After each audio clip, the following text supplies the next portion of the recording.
Hola, ¿cómo están? Bienvenidas, bienvenidos a este nuevo encuentro de El Tarot como Código de Sabiduría. En la clase de hoy vamos a revisar lo que es esta polaridad de luz y oscuridad, como este lado oscuro, este lado secreto, inexplorado, que encontramos o nos enfrentamos, ¿cierto? Luego después de haber conocido a la sacerdotisa. Bueno, el nombre de la clase es El encuentro con la sombra, tarot y trabajo interior a propósito de la tercera fila de los arcanos mayores del tarot. ¿A qué me refiero con la tercera fila o el trabajo interior de la tercera fila?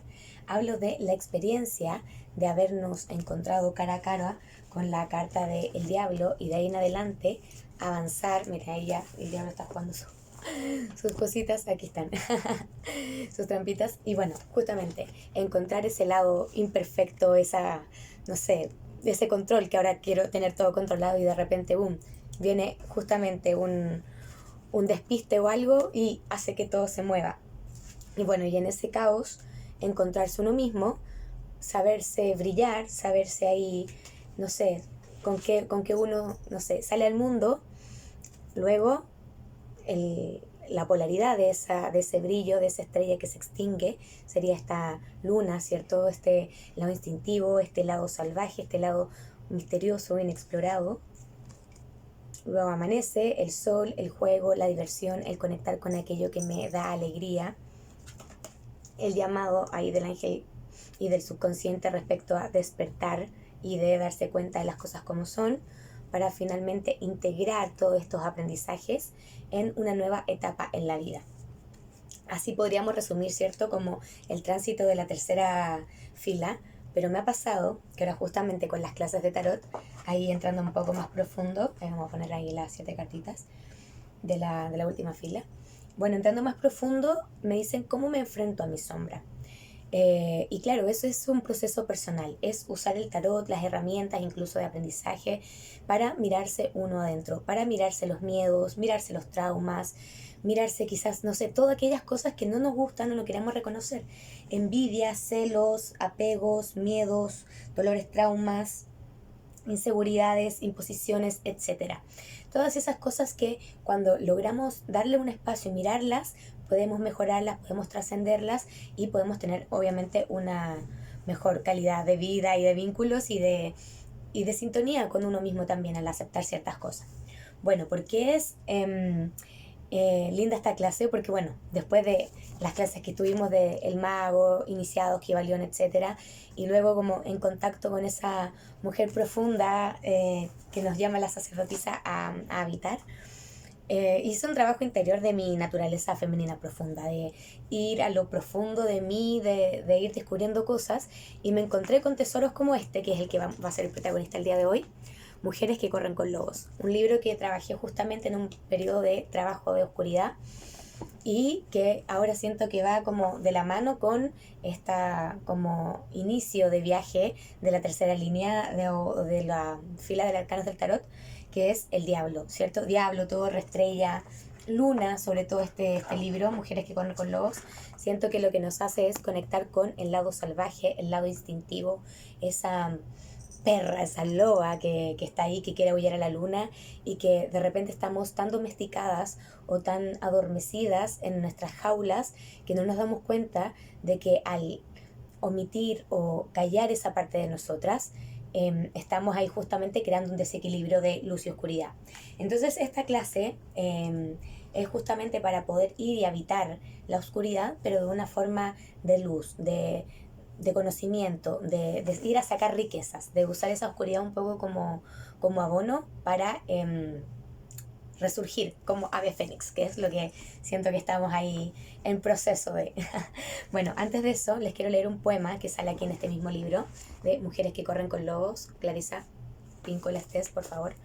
Les voy a compartir ahí el link también de este capítulo para que además del cuento que voy a leer, puedan hacer las actividades y ver las trampas y ver cuáles han sido sus trampas de diablo que no los han dejado avanzar en este camino o aprender mensajes o a soltar aquello que ya les dice o me sueltas o te atrapo. Así que bueno, es un poema y parte así, dice: estoy en el centro de una ciudad muerta y me anudo las zapatillas rojas. No son mías, son de mi madre y de su madre, transmitidas como una herencia, pero escondidas como cartas vergonzosas. La casa y la calle que le corresponden están escondidas, y todas las mujeres también están escondidas. Bueno, este poema es de Anne Sexton, que está aquí referenciado, porque cuando las mujeres negamos la sombra o repetimos patrones, justamente son los miedos de mi madre o de la madre de su madre, es porque uno no ha ido a visitar esa zona un poco oscura de la historia familiar o de la historia de una misma, con los papás, pero justamente con el lado femenino, con aquellos traumas y con aquellas cosas que de manera inconsciente uno pueda heredar. Y cómo se mejora justamente con el trabajo de la sombra. Aquí Clarissa Pinkola Estés, hablando de la sombra, dice que esta sombra también puede contener los divinos, deliciosos, bellos y poderosos aspectos de la personalidad. Sobre todo en el caso de mujeres, las sombras contienen casi siempre unos aspectos muy hermosos del ser que la cultura ha prohibido o a los que apenas presta apoyo. En el fondo del pozo de la psique de demasiadas mujeres se encuentra la creadora, visionaria, la astuta narradora de cuentos, la previsora, la que sabe hablar bien de sí misma sin menosprecio, la que puede mirarse a la cara sin pestañear, la que se esfuerza por mejorar su arte. Los impulsos positivos de la sombra en las mujeres de nuestra cultura suelen girar a menudo en torno al permiso para crear una vida hecha a mano. Cuando leí eso, pensé de inmediato en el tarot y en esta tercera fila, porque la vida hecha a mano habla un poco del mundo, a lo que nosotros aspiramos, a esa ensoñación de una vida, de una forma, como cuando uno dice, mira, cuando tenga eso voy a ser feliz. Bueno, aquí es eso, ser feliz con aquello que se logró, con el resultado de justamente esas sombras y ese aprendizaje que uno hizo. Bueno, ahora justamente viene la siguiente pregunta, que es cómo llegamos a eso, cómo llegamos al interior de nosotros mismos. Bueno, técnicas, yo creo que ya las hemos ido trabajando, ¿cierto? Que es el silencio, la meditación, la escritura, el pasar tiempo en la naturaleza, el estudiar el tarot y ver justamente qué me va saliendo, qué me va diciendo, escuchar el subconsciente, pero también hay herramientas como libros, lecciones, herencias académicas, de estudios, ciencias. Aquí todo lo que hablo es como el hierofante, que serían aquellas lecciones o aquellos aprendizajes, lo voy a dejar acá, aprendizajes que van como se van transmitiendo de tradición oral, escrita, etcétera, pero de alguien con conocimiento, algo que transmite, y en esa transmisión hay un aprendizaje, hay un saber, hay algo, hay una sabiduría que te hace despertar algo. Y justamente siento que para trabajar oscuridad, aquí tenemos con la dualidad diablo-mundo, para trabajar la oscuridad, los cuentos, los ritos, no sé, ahora les voy a leer un cuento, es lo que uno tiene que tener ahí siempre presente para mirarse uno en el cuento y ver entonces, si yo fuese el protagonista, cómo esos factores me afectarían. Entonces eso es lo que propone Clarissa Pinkola Estés en el cuento de las zapatillas rojas y el que voy a leer hoy. Este cuento está en el capítulo 8 del libro Mujeres que corren con lobos y se llama El instinto de conservación, la identificación de las trampas, las jaulas y los cebos envenenados. Siento que el trabajo de este cuento, de las zapatillas rojas y de lo que habla como el trabajo interior que hay que hacer con la tercera fila del tarot, nos habla de eso, de identificar aquello que nos atrapa, aquellos que nos tiene ahí dominadas, y que cuando nosotros somos capaces de verlo a la cara, como de enfrentar esta carta, por ejemplo, del diablo, podemos avanzar y llegar a esa vida hecha a mano que nos comentaba recién. Bueno, una pequeña introducción al cuento que también está muy bonito para leer y que puedan escuchar, y ahí también vayamos integrando este camino de interior y de trabajo de oscuridad personal para sacar luz. Sería que la palabra fiera, no sé si ustedes se sienten fieras, como cuando conectan con la oscuridad, conectan con esa parte salvaje, un poco ahí como siguiendo la carta 8, que es la que está ahí de la fuerza, justo arriba del diablo. pero no es como ese animal salvaje, sino es ese animal perverso. Yo creo que por ahí va el encuentro con esa sombra, ¿cierto? Como eso sexual, eso del goce, eso que estuvo reprimido y que cuando tiene libertad ¡fua! Sale con todo. Es diferente al león de la carta 8, ¿cierto? De la segunda fila. Esta tercera fila siento que es justo más del demonio, de los placeres, de otro lado. Y dice que respecto a lo que es ser fiera, el lenguaje común se entiende por fiera animal que antaño era salvaje, que posteriormente se domesticó y que ha vuelto una vez más al estado natural o indómito. Yo afirmo, dice Clarisa, que la mujer fiera es la que antes se encontraba en un estado psíquico natural, es decir, en su sano juicio salvaje, y que después fue atrapada por algún giro de los acontecimientos. Eso me trae mucho la rueda de la fortuna. Bueno, de los acontecimientos, convirtiéndose con ello en una criatura exageradamente domesticada y con los instintos de naturaleza adormecidos. Cuando tiene ocasión de regresar a su naturaleza salvaje original, cae fácilmente en toda suerte de trampas y es víctima de todo tipo de venenos. Puesto que sus ciclos y sus sistemas de protección se han alterado, corre peligro al estar en el que antes era su estado salvaje natural. Ha perdido la cautela y la capacidad de permanecer en estado de alerta y por eso se convierte fácilmente en una presa. Entonces, ¿qué es lo que nos llama un poco? Y siento que todo ese trabajo es el que se trabaja aquí con la carta de la luna, ¿cierto? Es como ir a visitar esa loba con hambre de alma, con hambre de oscuridad, con hambre de vida, ¿cierto? De vida espiritual.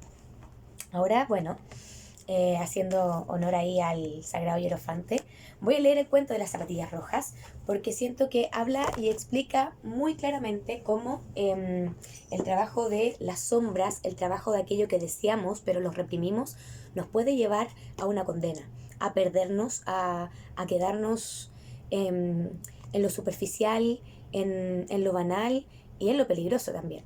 Porque justamente ese poder del poner límites y del avanzar y del romper esa estructura no aparece una vez que nosotros no aceptamos que podemos mejorar y podemos ahí avanzar un poco más para romper las cadenas ahí que nos tienen oprimidos. Así que bueno, voy a leerles ahora el cuento. Miren, para ponerle quizás un poco más de onda, les podría haber justo había sacado unas cartitas de tarot que podían como contar la historia del cuento. Bueno, imagínense el 5 de oros, que sería como esa situación de inestabilidad material financiera, ¿cierto? Para bien o para mal, pero estas personas que sí lo están pasando mal, están tan como lamentándose por las pérdidas que no están viendo que si levantan ahí la vista hay una catedral de oro esperándolos, pero que justamente están atravesando este momento medio complejo, ¿cierto? Eso sería ahí como si escribieron las clases de los arcanos menores, hay un poquito, no sé si lo hablamos, pero pueden hacer ahí el mix de número y elemento e imagen. Bueno, este es el contexto del cuento, como 5 de oros. Las zapatillas rojas. Había una vez una pobre huerfanita que no tenía zapatos.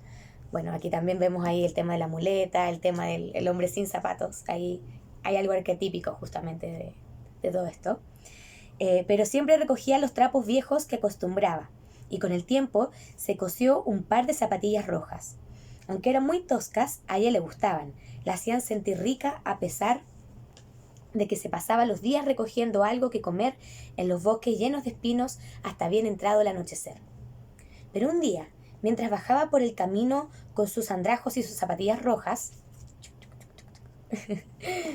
a ver si es que la encuentro acá. Un carruaje dorado se detuvo a su lado. Puede ser, bueno, este carruaje o puede ser este carruaje, ¿cierto? Pero ahí como un carruaje, si lo piensan como por la rueda, ¿cierto? Como por algo que llega, un evento inesperado, o el carruaje dorado, que es esta gran estructura, este gran ego, que llega ahí como, o podrían ser un poco las dos, ¿cierto? Que le llega ahí a cambiar la fortuna a esta huerfanita. Pero un día, mientras bajaba por el camino con sus andrajos y sus zapatillas rojas, un carruaje dorado se detuvo a su lado. La anciana que viajaba en su interior le dijo que se la iba a llevar a casa y la trataría como si fuera su hijita. Así pues, la niña se fue a la casa de la acaudalada anciana Y allí le lavaron y peinaron el cabello, le proporcionaron una ropa interior de purísimo color blanco, un precioso vestido de lana, unas medias blancas y unos relucientes zapatos negros. Bueno, ahí todo lo que les estoy diciendo es un poco del diablo, es un poco de, si bien es cuidado y todo, es como algo ahí que las están atrapando, entonces todo es demasiado bueno para ser cierto. Cuando la niña preguntó por su ropa y sobre todo por sus zapatillas rojas, la anciana le contestó que la ropa estaba tan sucia y las zapatillas eran tan ridículas que las había arrojado al fuego donde habían ardido hasta convertirse en cenizas. La niña se puso muy triste. A pesar de la inmensa riqueza que la rodeaba, las humildes zapatillas rojas cosidas con sus propias manos le habían hecho experimentar su mayor felicidad. Ahora se veía obligada a permanecer sentada todo el rato, a caminar sin patinar y a no hablar a menos que le dijeran la palabra. Pero un secreto fuego ardía en su corazón y ella seguía echando de menos sus viejas zapatillas rojas por encima de cualquier otra cosa. Cuando la niña alcanzó la edad suficiente como para recibir la confirmación el Día de Todos los Inocentes, la anciana la llevó a un viejo zapatero cojo. De nuevo ahí el tema de la cojera a los pies. Que también viejo, el que habla de la experiencia, ¿cierto? El zapatero cojo para que le hiciera unos zapatos especiales para la ocasión. En el escaparate del zapatero habían unos zapatos rojos hechos con el cuero del mejor. Eran tan bonitos que casi resplandecían. Así pues, aunque los zapatos no fueran apropiados para ir a la iglesia, la niña, que solo elegía siguiendo los deseos de su hambriente corazón, escogió los zapatos rojos. La anciana tenía tan mala vista que no vio de qué color eran los zapatos y por consiguiente pagó el precio. El viejo zapatero le guiñó el ojo a la niña y envolvió los zapatos. Al día siguiente, los feligreses de la iglesia se quedaron asombrados al ver los pies de la niña. Los zapatos rojos brillaban como manzanas pulidas, como corazones, como ciruelas rojas. Todo el mundo los miraba, hasta los íconos de la pared. Hasta las imágenes contemplaban los zapatos con expresión de reproche, la imagen de la iglesia. Pero cuanto más lo miraba la gente, tanto más le gustaba a la niña esa atención, ¿cierto? Como, hoy desperté algo. Por consiguiente, cuando el sacerdote entonó los cánticos y cuando el coro lo acompañó y el órgano empezó a sonar, la niña pensó que no había nada más bonito que sus zapatos rojos. Para cuando terminó aquel día, alguien había informado a la anciana acerca de los zapatos rojos de su protegida. «Jamás de los jamases vuelvas a ponerte esos zapatos rojos», le dijo la anciana en tono amenazador. Pero al domingo siguiente, la niña no pudo resistir la tentación de ponerse los zapatos rojos en lugar de los negros, y se fue a la iglesia con la anciana como de costumbre. A la entrada de la iglesia había un viejo soldado con el brazo en cabestrillo. Llevaba una chaquetilla y tenía la barba pelirroja. Ahí me lo dicen y pienso ahí en esa figura un poco ahí diabla. Hizo una reverencia y le pidió permiso para quitar el polvo de los zapatos de la niña. La niña alargó el pie y el soldado dio unos golpecitos a la suela de sus zapatos mientras entonaba una alegre cancioncilla que le hizo cosquillas en la planta de los pies. «No olvides quedarte para el baile», le dijo el soldado, guiñándole el ojo con una sonrisa. Todo el mundo volvió a mirar de soslayos los zapatos rojos de la niña. Pero a ella le gustaban tanto aquellos zapatos tan brillantes como el carmesí, tan brillantes como las frambuesas y las granadas, que apenas podía pensar en otra cosa y casi no prestó atención a la ceremonia religiosa. Tan ocupada estaba moviendo los pies hacia aquí y hacia allá y admirando sus zapatos rojos que se olvidó de cantar. Ahí los cantó en la iglesia. Cuando abandonó la iglesia en compañía de la anciana, el soldado herido le gritó: «¡Qué bonitos zapatos de baile!». Sus palabras hicieron que la niña empezara inmediatamente a dar vueltas. En cuanto sus pies empezaron a moverse, ya no pudieron detenerse, y la niña bailó entre los arrietes de flores y dobló la esquina de la iglesia como si hubiera perdido por completo el control de sí misma. Danzó una gavota y después una zarda y finalmente se alejó bailando un vals a través de los campos del otro lado. El cochero de la anciana, ahí sería don cochero, don carro, ¿cierto? Don 7, saltó del carruaje y echó a correr tras ella. Le dio alcance y la llevó de nuevo al coche. Pero los pies de la niña, calzados con los zapatos rojos, seguían bailando en el aire como si estuvieran todavía en el suelo. La anciana y el cochero tiraron y forcejearon, tratando de quitarle los zapatos rojos a la niña. Menudo espectáculo, ellos con los sombreros torcidos y la niña agitando las piernas, pero al final los pies de la niña se calmaron. De regreso a casa, la anciana dejó los zapatos rojos en un estante muy alto y le ordenó a la niña no tocarlos nunca más. Pero la niña no podía evitar contemplarlos con anhelo. Para ella seguían siendo lo más bonito de la tierra. Poco después quiso el destino que la anciana tuviera que guardar cama, y en cuanto los médicos se fueron, la niña entró sigilosamente en la habitación donde se guardaban los zapatos rojos. Los contempló allá arriba en lo alto del estante. Su mirada se hizo penetrante y se convirtió en un ardiente deseo que la indujo a tomar los zapatos del estante y ponérselos pensando que no había nada malo en ello. Sin embargo, en cuanto los zapatos tocaron sus talones, ahí sería como romper las reglas, tomar los zapatos, como desearlos tanto que cometió un poco de robo o hurto, ¿cierto? Entonces, sin embargo, en cuanto los zapatos tocaron sus talones y los dedos de los pies de la niña, se sintió invadida por el impulso de bailar. Recordemos que el diablo es Dios pan, ¿cierto? Del goce, el disfrute, la celebración, el vino, el baile. Ahí, pan. Cruzó la puerta bailando y bajó el peldaño bailando. Primero una gavota, después una sarda y finalmente un vals, de atrevidas vueltas en rápida sucesión. La niña estaba en la gloria y no comprendió en qué apurada situación se encontraba hasta que quiso bailar hacia la izquierda y los zapatos insistieron en bailar a la derecha. Cuando quería dar vueltas, los zapatos se empeñaban en bailar directamente hacia adelante. Y mientras los zapatos bailaban con la niña, en lugar de ser la niña que bailara con los zapatos la llevaron calle abajo. Ahí pienso en la fortuna, llevándola calle abajo, cruzando los campos llenos de barro hasta llegar al bosque oscuro y sombrío.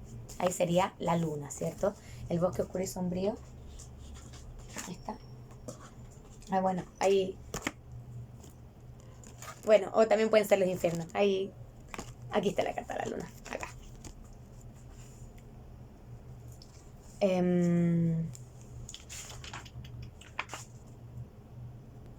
Allí, apoyado contra un árbol, se encontraba el viejo soldado de la barba pelirroja,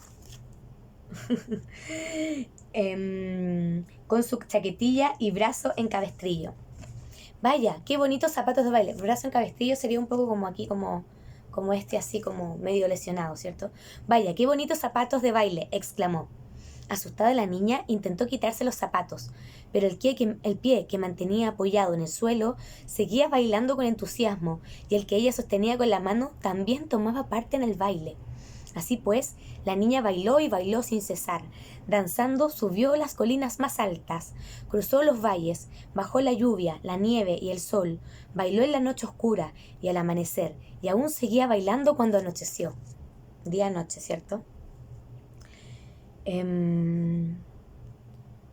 Pero no era un baile bonito, era un baile terrible, pues no había descanso para ella. Llegó bailando a un cementerio, y allí un espantoso espíritu no le permitió entrar. El espíritu pronunció las siguientes palabras: brillarás con tus zapatos rojos hasta que te conviertas en una aparición, en un fantasma, hasta que la piel te cuelgue de los huesos y hasta que no quede nada más de ti que unas entrañas que bailan. Así, un poco como la muerte, ¿cierto? Saliendo ahí como esa carta portal, ahí dando su entrada o diciendo quizás tú no estás listo para verme. Bailarás con tus zapatos rojos hasta que te conviertas en una aparición, en un fantasma, hasta que la piel te cuelgue de los huesos y hasta que no quede nada más de ti que unas entrañas que bailan. Bailarás de puerta en puerta por las aldeas y golpearás cada puerta 3 veces. Y cuando la gente te mire, te verá y temerá sufrir tu mismo destino. Bailad, zapatos rojos, seguid bailando. La niña pidió compasión. Miren ahí un poquito esas niñas ahí, ¿o no? La niña pidió compasión, pero antes de que pudiera seguir implorando piedad, los zapatos rojos se la llevaron. Bailó sobre los breceles, los ríos, siguió bailando sobre los setos vivos y siguió bailando y bailando hasta llegar a su hogar, y allí vio que había gente llorando. La anciana que la había acogido en su casa había muerto, pero ella siguió bailando porque no tenía más remedio que hacerlo. Profundamente agotada y horrorizada, llegó bailando a un bosque en el que vivía el verdugo de la ciudad. El hacha que había en la pared empezó a estremecerse en cuanto percibió la cercanía de la niña. «Por favor», le suplicó la niña al verdugo, al pasar bailando por delante de su puerta. «Por favor, córteme los zapatos para liberarme de este horrible destino». El verdugo cortó las correas de los zapatos rojos con el hacha. Ahí siento que podría ser un poco como la carta del juicio, ¿cierto? Ahí aquel que tiene la espada, ¿cierto? Y que la usa como para hacer justicia, para cortar, ahí como liberar también. El verdugo cortó las correas de los zapatos rojos con el hacha, pero los zapatos seguían en los pies. Entonces la niña le dijo al verdugo que su vida no valía nada y que por favor le cortara los pies. Y el verdugo le cortó los pies, y los zapatos rojos con los pies dentro siguieron bailando a través del bosque, subieron a la colina y se perdieron de vista. Y la niña, convertida en una pobre tullida, tuvo que ganarse la vida en el mundo como criada de otras personas y jamás en su vida volvió a desear unos zapatos rojos. Ahí como justamente tullida, sin pies, porque los zapatos rojos la consumieron. Bueno, ese cuento no tiene un final para nada feliz, como que dicen, y colorín colorado, este cuento se ha acabado como muy feliz. No, acá nos habla justamente de la pérdida de la libertad por haber deseado algo con tanto fervor que justamente después eso controló la vida de la niña, la llevó, la hizo perderse de sí misma. Y es como, sí, ir a reconocer un deseo, pero si uno no le da el espacio, si uno... Bueno, hay justamente los trabajos que se dan acá en el libro, hablan de las trampas que van ocurriéndole a la niña en este cuento, desde que, bueno, primero la pérdida de sus propias zapatillas, que ella se cosió, que eran tan humildes, ¿cierto?, al inicio del cuento, pero luego llega este carruaje, este gran ego que le viene a asegurarlo todo, y eso hace que eso tome lo que es de ella, lo destruyan y le den algo, un reemplazo que al final no reemplaza lo que ella hubiese querido, ¿cierto? Luego habla de esta carraza dorada, yo creo que puede hablar con todo aquello que nosotros nos identificamos. Como si vemos este cuento y lo llevamos para nuestro trabajo, ¿cierto? Como de trabajo interior, ¿cuáles serían nuestras zapatillas rojas? ¿Cuáles serían nuestros carruajes o jaulas de oro? ¿Qué sería aquello que se relaciona como con esta carta del diablo? ¿Cuáles serían nuestros apegos, cierto? Bueno, también cuando habla de la trampa de la anciana ciega, que habla de esa intuición o de esa sabiduría que no ve bien, que no es capaz de ver que esos zapatos rojos que la niña ahí elige en vez de los negros, como que rompe las reglas, eso estaban endemoniados o tenían una maldición o fue demasiado para la niña y ella salió, cierto, como a bailarlo todo sin poder detenerse. De hecho, en el cuento habla como ejemplo lo que le pasó a Janis Joplin, que murió por sobredosis de drogas luego de haber tenido una vida muy como reprimida, y que cuando ella conoció el jazz y se arrancó y le dio como vida a ese sentir, a esa libertad, no supo ponerle límite, porque, no sé, hay ese temor de volver a el cautiverio. De hecho, ese también es una de las trampas y de las jaulas. Bueno, son por lo menos 8 lecciones o cosas que nos hace pensar respecto a cada parte del cuento, ¿cierto? Como del encuentro con el otro, del que te miren, de la sociedad que te rechaza, de tu propia libertad, de esa domesticación, ¿cierto? De la mujer demasiado buena, que al ser demasiado buena no expresa enojo y eso tampoco es saludable. Y entonces nos lleva, cuando vean ahora el cuento y las actividades que les voy a mandar, van a poder conectar con aquello que en su propia vida no los permite avanzar, o el ser demasiado críticos para afuera y no para sí mismo adentro. Así que bueno, siento que esta naturaleza profunda femenina del ir hacia adentro, como lo habíamos visto en la clase anterior con la sacerdotisa, se puede llevar a la historia propia de cada uno, de cada vida, de cada decisión, de cada renuncia, de cada darse cuenta que por ahí no iba el camino y que vamos a elegir otra cosa. Ese cuento, esa historia está muy bien relatada en la tercera línea de los arcanos mayores. Así que si, bueno, hacen este cuento, hacen los trabajos que ahí pide, siento que van a poder comprender mucho mejor esa tercera ruta o camino que sigue como la experiencia humana, que quizás sintonice con lo que están viviendo en este momento en sus propias vidas. Así que bueno, aquí me despido, gracias por llegar hasta acá al video. Cualquier cosa, aquí estamos.